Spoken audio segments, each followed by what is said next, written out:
bertemu lagi di Wulan Channel. Pada kali ini saya akan memberikan tutorial cara mengubah jaringan 3G ke 4G.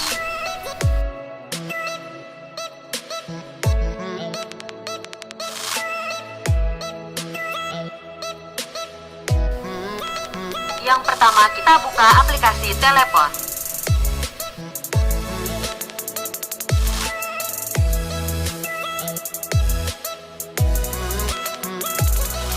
Lalu kita ketikkan bintang pagar 463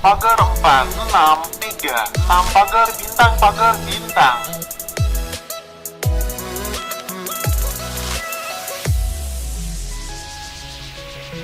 Lalu klik informasi telepon.